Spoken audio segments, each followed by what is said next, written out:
प्रकरण 80। सन 1957 से गुरुदेव यमुना नगर में वैदिक सनातन धर्म का उद्घोष कर रहे थे।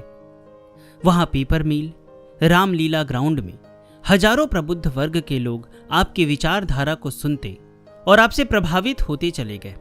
उन्हीं दिनों यमुना नगर के आर्य समाज मंदिर में भी आपको आमंत्रित किया जाता रहा। आर्य समाज मंदिर में आर्य समाजीय विद्वान सामूहिक यज्ञ करते। यज्ञ के पश्चात किसी न किसी विद्वान के द्वारा विचार दिए जाते और आपस में खूब शास्त्रार्थ भी होता। उनके आमंत्रण पर जब गुरुदेव वहां पहुंचे तो यज्ञ के पश्चात यज्ञ की महत्ता विषय पर विचार विमर्श होने लगा। गुरुदेव को वेद तथा यज्ञात्मक जीवन पर अपने विचार देने के लिए कहा गया। आपने लगभग 2 घंटे उक्त विषय पर जो सार गर्भित विचार दिए, उसे बहुत से आर्य समाजी वैदिक सनातन धर्म की वैज्ञानिक व्याख्या सुनकर हतप्रभ हो गए और आपसे दीक्षित होते चले गए। उन विचारों का सारांश इस प्रकार है। यज्ञ वैदिक विज्ञान की आत्मा है। मानव जीवन की सार्थकता की सिद्धि यज्ञ द्वारा ही संभव है। आर्य संस्कृति की श्रेष्ठता का आधार है यज्ञात्मक जीवन। यह सृष्टि स्वयं यज्ञ रूपा है। यज्ञ शब्द का धातुज अर्थ होता है देव पूजन, संगतिकरण और दान। देव पूजन। देव पूजन का अर्थ होता है दिव्य शक्ति का चिंतन। जिसका चिंतन मनुष्य करता है, उसके गुणों का उसमें आविर्भाव हो जाता है। यह मनोवैज्ञानिक सत्य है। परमात्म शक्ति ही विशेष गुणों से युक्त होकर संसार में सर्वत्र प्रकट हो रही है। इसमें संदेह नहीं कि देव एक ही है। उसकी शक्ति का प्राकट्य ही अनेक रूपों में सर्वत्र हो रहा है। जिस रूप में जिस विशेष गुण का प्रकाश हो रहा है, स्वयं में उस गुण को प्राप्त करने के लिए उसी रूप का चिंतन करना इष्ट होता है। इस प्रकार दिव्य शक्तियों का चिंतन करते हुए उनसे तदामात्य प्राप्त कर स्वयं में दिव्य गुणों का विकास करना, संक्षेप में यही देव पूजन का प्रयोजन है। संगतिकरण। संगतिकरण का अभिप्राय है सामंजस्य, समीकरण व संगठन। देव पूजन द्वारा प्राप्त शक्ति का जब तक लोक हित में प्रयोग नहीं होता, तब तक उसका संगतिकरण व सामंजस्य नहीं हो सकता। यज्ञ में जीवन से विमुख आसुरी स्वभाव के लोग भी देव पूजन करके स्वयं में दिव्य शक्ति का संपादन कर लेते हैं। प्राचीन ग्रंथों में रावण आदि अनेकों देव पूजक व्यक्तियों की गाथा इसका प्रमाण है, किंतु उनकी प्राप्त की हुई शक्ति जनहित में नहीं अपितु परपीड़न में ही प्रयुक्त हुई। अतः वह संगतिकरण नहीं कहलाया। लोक हितार्थ होने से ही संगतिकरण स्वयं में एक यज्ञ होता है। दान। देश काल पात्रता का विचार करके व्यक्ति के हित में दिए जाने वाले सहयोग को दान कहा गया है। वर्तमान में दान शब्द का जो प्रचलित अर्थ किया जाता है, वह मूल भावना से बहुत दूर हो गया है। अतः उसे यज्ञार्थ में प्रयुक्त नहीं किया जा सकता। यज्ञार्थ में प्रयुक्त होने वाले दान शब्द के पीछे दाता का अहम नहीं होता। दातव्य कर्तव्य का ही एक अंग है जो अहम शून्य होकर किया जाता है। सृष्टि स्वयं में यज्ञमय है। यज्ञ ही सृष्टिगत जीवों में विकास का हेतु है। गंभीरता से विचार करने पर इस सृष्टि के संचालन में सर्वत्र हमें इस यज्ञ प्रक्रिया के ही दर्शन होते हैं। सूर्य की किरणें समुद्र से जल का आकर्षण करके उसका संगतिकरण करती है। तत्पश्चात पृथ्वी के पर्जन्य की पात्रता को देख उसका दान कर देती है। यह पर्जन्य रूप यज्ञ ही प्राणियों के लिए जीवन दाता के रूप में जाना जाता है। इसी के द्वारा प्राणियों का विकास होता है। पृथ्वी पर्जन्य द्वारा रस ग्रहण करती है। उसका संगतिकरण करके औषधि तथा वनस्पतियों के रूप में प्राणियों को प्रदान कर देती है। यह यज्ञात्मक कर्म ही सृष्टि में सर्वत्र अनवरत गति से आदान प्रदान के रूप में चल रहा है। जितनी भी आदान प्रदान की प्रक्रियाएं हैं, उन्हें यज्ञ कहते हैं। हम श्वास से लेकर फिर उसे प्रश्वास के रूप में बाहर निकाल देते हैं। इस आदान प्रदान की क्रिया को भी यज्ञ कहते हैं। यह सारा सृष्टि क्रम यज्ञ पर ही अवलंबित है। इसलिए उपनिषद में प्रत्येक क्रिया को, जैसे श्वास प्रश्वास, शरीर, इंद्रियों के कार्य और संतान उत्पत्ति की क्रिया आदि सभी को यज्ञ रूप में बताया गया है। इन संपूर्ण यज्ञों का आश्रयकर्ता व भोक्ता भगवान स्वयं है तथा यज्ञ का फल प्रदाता भी वह स्वयं है।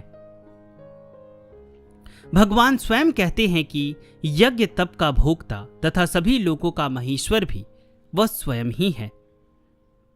एक बात मनन करने की है, मानव बुद्धिशील प्राणी है। यदि विवेक के प्रकाश में इस आदान प्रदान की समुचित यज्ञात्मक प्रणाली को अपने क्रिया का आधार बना ले तो वह अपने सहित संपूर्ण मानव समाज के ही नहीं बल्कि प्राणी मात्र के हित में सहयोगी बन सकता है। यह भी चिंतन का विषय है कि जीवन में इस प्रकार का यज्ञानुष्ठान समुचित ज्ञान के अभाव में किया जाना संभव नहीं है। ज्ञान ही अन्य सर्वहितकारी यज्ञों का भी आश्रय है। गीता के 18वें अध्याय में भी प्रभु ने कहा है कि यज्ञ, दान और तप मनुष्यों को भी पवित्र करते हैं, इसलिए इनका त्याग नहीं करना चाहिए। परंतु किस प्रकार के यज्ञ से व्यक्ति के जीवन का कौन सा अंग पवित्र होता है, इसका बोध प्राप्त करके तदनुसार यज्ञानुष्ठान करना चाहिए। ज्ञान विहीन कोई भी यज्ञ मानव के लिए श्रेयस्कर नहीं होता। इसमें भोग की प्राप्ति तो हो जाती है परंतु आत्म कल्याण नहीं होता। श्रुति का कथन है, ज्ञान के बिना मुक्ति संभव नहीं। यह बिल्कुल सत्य है। ज्ञान में अवस्थित चित्त आसक्ति रहित होकर यज्ञात्मक कर्म करता है तो उसके वे कर्म संस्कार छोड़े बिना ही प्रयोजन की पूर्ति के साथ नष्ट हो जाते हैं। यही मुक्ति है। यज्ञात्मक कर्म से अहम शून्य अवस्था भी आने लगती है। व्यक्ति के पास अपना कुछ भी नहीं है, सब भगवान का बनाया हुआ है। भगवान को दी हुई चीजों को एकत्रित करके उसे परमात्मा को समर्पित कर फिर उसे प्रसाद रूप में ग्रहण करने से आसक्ति नहीं रहती। वेद का कथन त्यागपूर्ण उपभोग इसी भाव का अभिव्यक्तिकरण है। यज्ञ में जो स्वाहा शब्द का प्रयोग किया जाता है उसका दार्शनिक विश्लेषण करते हुए गुरुदेव ने बताया, वेद और वेदांत में जहां स्वाहा शब्द का प्रयोग है वहां भी स्व माने मैं अर्थात अहम तथा हा माने अर्पण अर्थात त्याग है। यज्ञ का सार है स्वाहा, यही वेद का भी सार है। स्वाहा का भावार्थ है समष्टि के रूप में प्रकट परमात्मा के लिए स्वयं को समर्पित कर देना। इस प्रकार अपने अहम व जीवत्व का समर्पण ही स्वाहा का अर्थ है। एक बात याद रखें, अहम गुण नहीं है, अहम दोष है। जहां दो तत्व मिलकर के तीसरा पैदा होता है वही दोष कहलाता है। जैसे पानी और मिट्टी के मिलने पर कीचड़ पैदा होता है। मिट्टी का धर्म गंध है, पानी में न गंध है न दुर्गंध। परंतु जिस प्रकार मिट्टी और पानी मिलकर दुर्गंध रूपी दोष पैदा हो जाता है, ठीक उसी प्रकार चित्त और चेतन के मिलने से अहम रूपी दोष पैदा होता है। प्रकृति और पुरुष दोनों के संयोग से ही अहम पैदा होता है। यही जीवत्व है। जिस समय अहम आया उसी समय मैं और मेरा पैदा हो जाता है। तुलसीदास जी ने कहा है, मैं अरु मोर तोर तय माया, जेही बस कीन्हे जीव निकाया। मैं और मेरा, तू और तेरा से ही माया का पसारा प्रारंभ हो जाता है। अतः वेद का निर्देश है कि अपने अहम को, अपने स्व को, स्वयं को परमात्मा के लिए हा कर दो, स्वाहा कर दो, समर्पित कर दो। इसी यज्ञात्मक जीवन में कल्याण है। यही समस्त साधनों का सार है। मैंने हठ योग, राजयोग, मंत्र योग तथा लय योग, इन चारों प्रकार के योगों का स्वयं अनुभव किया है। मेरी समझ में सभी का सार यही है। बहुत छोटी सी बात है और हिंदू संस्कृति की जड़ भी यही है। यज्ञात्मक जीवन की इस सर्वोपयोगी व्याख्या को सुनकर यमुनानगर के बहुत से आर्य समाजी गुरुदेव के पास आकर योग साधना का अभ्यास करने लगे। इन आर्य समाजी योगाभ्यासियों में 3 ऐसे गणमान्य व्यक्ति भी थे जो गुरुदेव के अत्यंत निकट थे। एक थे लाला खैरती लाल मल्होत्रा, जो विश्व प्रसिद्ध थापर पीपर मिल के मालिक कर्मचंद थापर के घनिष्ठ मित्र थे। Lalaji Punjab business supply company के कमर्शियल एडवाइजर एवं मैनेजिंग डायरेक्टर के पद पर आसीन थे। लालाजी मूलतः सिविल इंजीनियर थे और पाकिस्तान से स्वतंत्रता के बाद इधर आ गए थे। वह 80 साल की उम्र में भी 50 साल के लगते ऊंचा कद, सुर्ख लाल रंग, स्वस्थ रौबदार सुगठित शरीर, सिर पर तुर्रे वाली पगड़ी, ऐसा लगता जैसे कोई व्यक्ति राजा जनक की तरह भोग में योग छिपाए घूम रहा हो। संस्कारों की प्रगाढ़ता में आर्य समाजी विचारधारा से पूर्णतया प्रभावित लालाजी प्रथम दृष्टया ही गुरुदेव से इतने प्रभावित हो गए कि वैदिक सनातन धर्म की दीक्षा ले शिष्यत्व स्वीकार कर लिया। गुरुदेव प्रदत्त रंकार मंत्र के जप और योगाभ्यास से लालाजी को योग में उच्च अवस्था प्राप्त हो गई। लालाजी सदैव हंसते रहते। इस आयु में भी शुद्ध घी की 1 किलो जलेबी के साथ कड़े वाला गिलास भर दूध पीते। अतीव संपन्न और प्रतिष्ठित परिवार के होते हुए भी अत्यंत सरल और विनम्र जीवन शैली से रहते। गुरुदेव के चरणों में लालाजी ऐसे बैठते जैसे अबोध शिशु हर प्रकार से अपनी मां पर आश्रित हो। दूसरे व्यक्ति थे स्टील इंडस्ट्री के मालिक हंसराज सलूजा, कट्टर आर्य समाजी और अत्यंत तार्किक विचारों के स्वामी। सलूजा साहब गुरुदेव के अथाह ज्ञान विज्ञान से प्रभावित होकर कहा करते थे, बावरा जी एन इंटेलेक्चुअल जाइंट।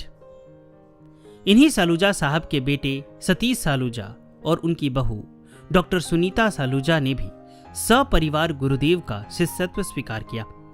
इन दोनों के सहयोग से ही यमुनानगर में ब्रह्मर्षि प्राकृतिक चिकित्सालय व आश्रम की स्थापना हुई। इस परिवार ने वैदिक सनातन धर्म की उदार और वैज्ञानिक विचारधारा को अपनाया और तन मन धन से मिशन के साथ जुड़े रहे। तीसरे थे थापर पेपर मिल के vice president Shri KL Sehgal. जब कभी गुरुदेव यमुनानगर में साप्ताहिक या 10 दिवसीय कार्यक्रम में प्रवचन करते तो सहगल साहब प्रथम पंक्ति में बैठकर विचार सुनते। लाला खरेती लाल मल्होत्रा, श्री हंसराज सलूजा और श्री KL सहगल ये तीनों परस्पर घनिष्ठ मित्र थे। यमुनानगर की अत्यंत प्रबुद्ध और प्रभावशाली यह तिकड़ी गुरुदेव के सानिध्य में बैठती। गंभीर बौद्धिक चर्चा के साथ साथ खूब हास्य विनोद भी होता। यमुनानगर के सैकड़ों अनन्य कृपा पात्रों में से ये तीनों गुरुदेव के पास विशेष स्थान रखते थे। एक बार लाला खरेती लाल मल्होत्रा के साथ एक रोचक परंतु विचित्र घटना घटित हुई, जिसके लिए अगले अध्याय की प्रतीक्षा करनी होगी।